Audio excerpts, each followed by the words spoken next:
Monsieur Marc Brulmans à Trois-Rivières.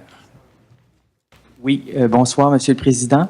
Bonsoir, ma question porte sur l'évaluation du risque et la sécurité.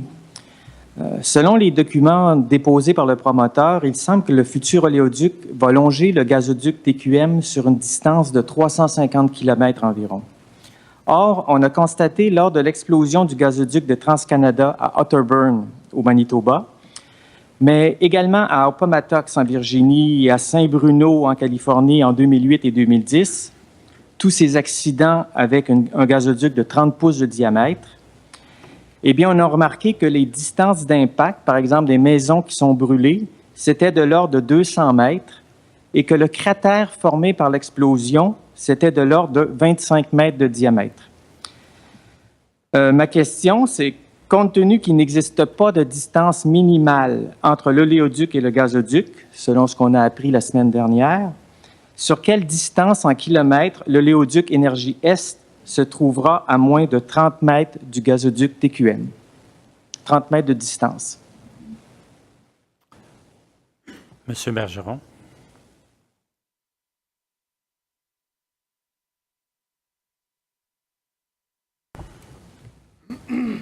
Monsieur le Président, je vais laisser M. Saint-Laurent répondre à la question, mais avant, je voudrais amener une couple de précisions. La première, c'est que nous longeons TQM sur 135 km et non 350, et que dans les accidents dont M. Brulmans a parlé, seulement celui d'Otterburn est un pipeline de TransCanada, pour préciser le contexte. Mais je laisse M. Saint-Laurent répondre à la question. Monsieur le Président, au niveau des pipelines qui se longent, effectivement, donc gazoduc TQM, c'est sur une longueur de 135 km environ. Et il y a des analyses qui ont été faites par TransCanada de façon continue parce que dans l'Ouest, c'est fréquent, il y a des pipelines 5-6 en parallèle et ils sont tout le temps adjacents. Donc, dans le cas de gazoduc TQM, l'analyse qu'on a faite, c'est que advenant une explosion, donc un incident avec une explosion, le cratère qui serait formé serait de l'ordre de 6 mètres. Donc, en fait, dans ce cas-ci, on serait plus loin, on va être à un minimum de 10 mètres sur toute la longueur. Lorsqu'on les longe, on est tout le temps à au moins 10 mètres et plus, parce qu'on est dans deux emprises séparées.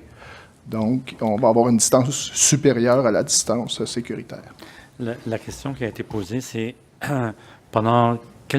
sur quelle distance, sur quel kilométrage le gazoduc et le pipeline seraient à l'intérieur d'une distance de 30 mètres. C'est bien ça, M. Brulmans? Oui, 30 mètres exactement, puisque le cratère, c'est de l'ordre de 25 mètres, mais comme il peut être ovale, ben, ça peut changer, évidemment. Excusez-moi, 30 mètres ou 35 mètres? 30 mètres, ça me suffirait. C'est ça, c'est ce que vous aviez dit. 135 km. Ce qu'il faut préciser, ce qu'il faut mentionner, c'est que monsieur parle d'un cratère de 25 mètres de largeur, alors que moi, je vous dis que ce qu'on a évalué, ce qui est calculé et basé sur l'expérience que des gens de TransCanada, on parle d'un cratère de l'ordre de 6 mètres. Si on parle d'une distance maintenant de 30 mètres d'un tuyau à l'autre, c'est probablement presque sur l'entièreté de la longueur parce que leur emprise a 23 mètres, la nôtre a 23 mètres. Pour simplifier la chose, on va dire qu'ils sont tous les deux dans le milieu. On va surmettre à l'intérieur d'une distance de 30 mètres. Mais, comme je vous dis... J'ai très bien compris. Parfait. Merci, M. Brulmans.